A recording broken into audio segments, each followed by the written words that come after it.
ice cream. Oh, good idea.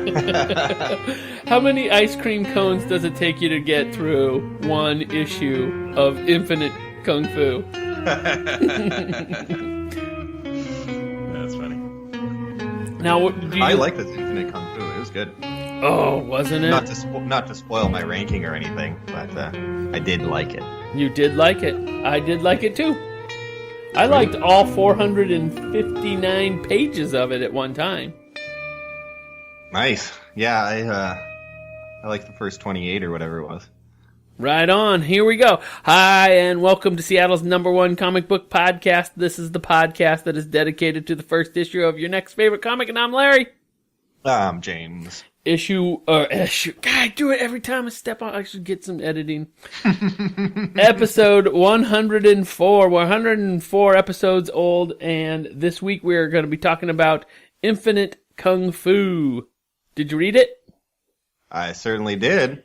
I hope at least the first 28 pages, I think. The first 28 pages. I read the first 28 pages again, and I hope that all our listeners read it as well, because we are going to be talking about it each week. James and I read one brand new issue, or new to us, and then talk about it. So if you didn't read it, pause the show, come back, read it. It's on Comixology for free. Unlimited. So, James, as always, before we get started, we give that little spoiler alert, and then we also talk about something called Recent and Decent.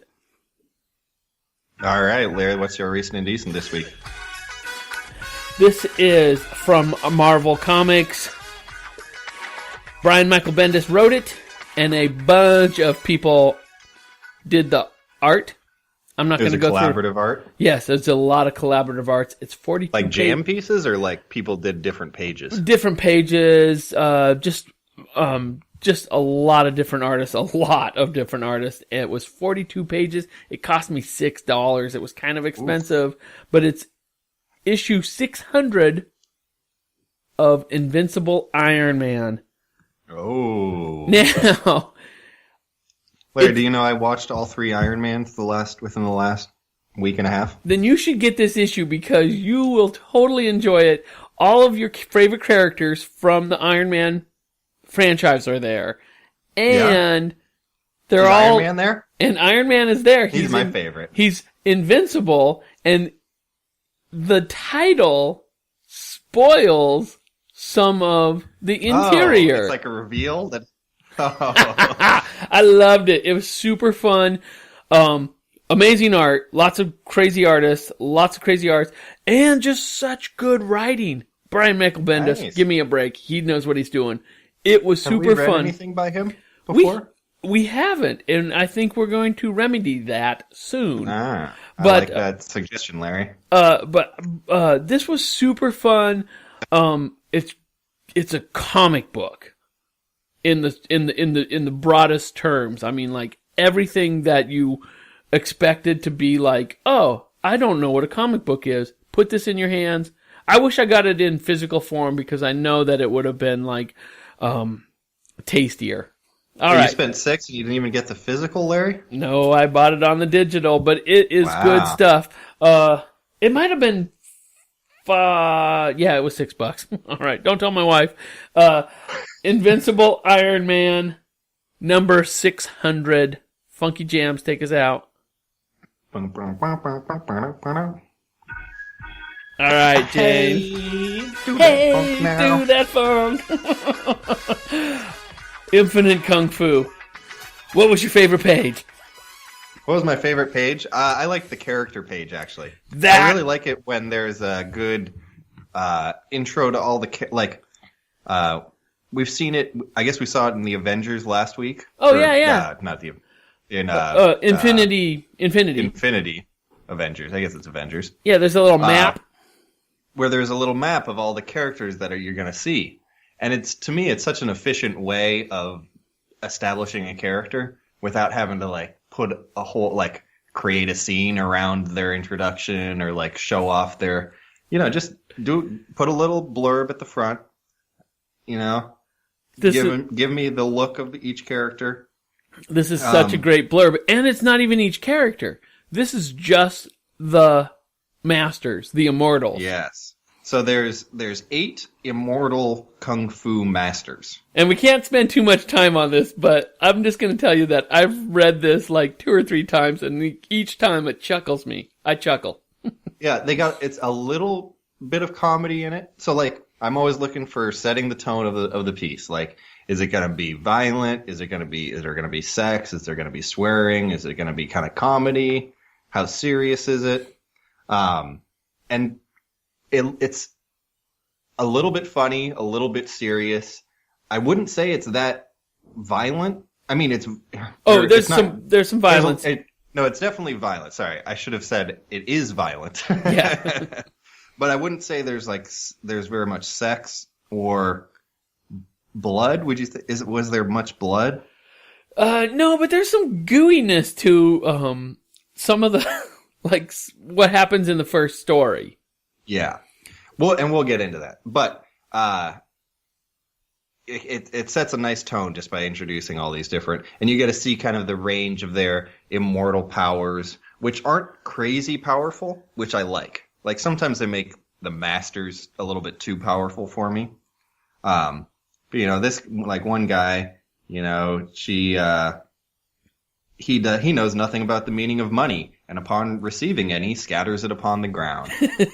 My favorite is the guy who fell from my favorite is the guy who rides the horse backwards and can fold it into a wallet. That is awesome. That's creative. Yeah, I like the horse backwards. That's a good visual, too. But then my second favorite has to be Han Hasing Zhu and his student. Han Sing Su? His student is Balbu, or Balbo. Oh.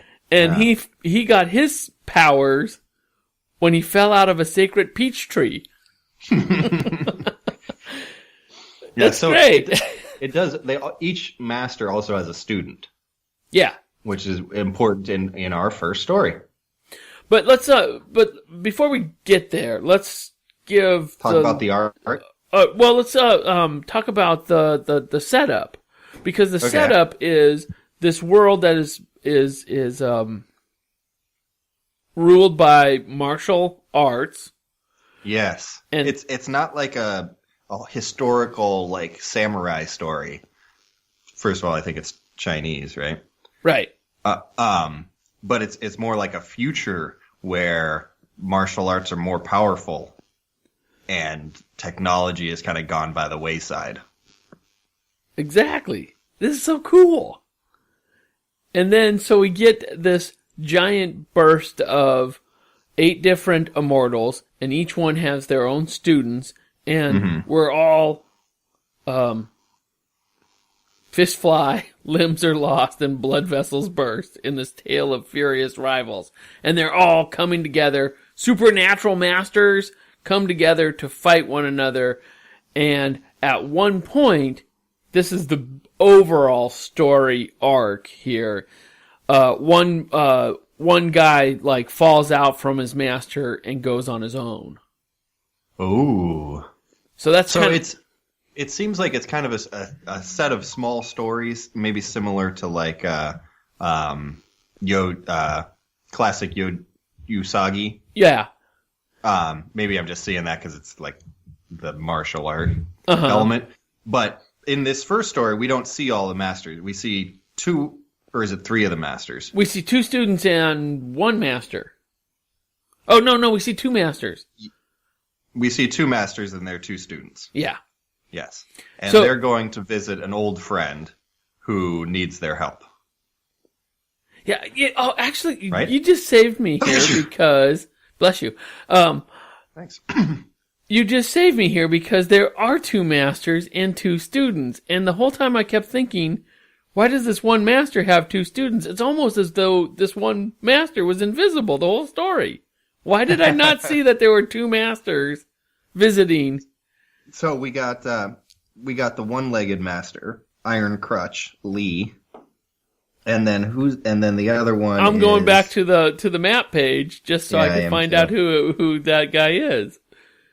And they all look so distinctive. They are very distinct. Like the guy with one leg, that's the most obvious. Yeah, that's Iron. And he's kind of short and like bald, but he has kind kind of weird sideburns almost. Oh, they kind of curl, and he's got like crazy eyebrows that curl up around his head. They almost look like horns.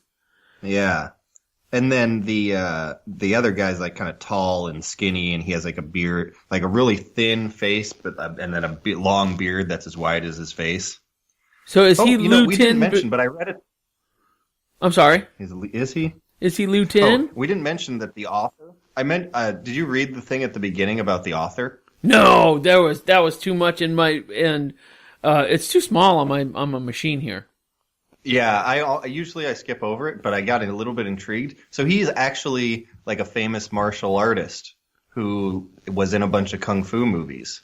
Really? And you might recognize him as the master who trained in Kill Bill, who trained Uma Thurman, the like white-haired guy who like, taught her the five finger or whatever. Oh, that is super cool. That's how she gets out of the coffin, if I remember right.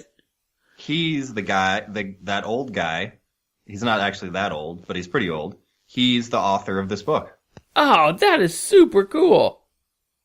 Yeah. It's like he's an immortal and she was a student.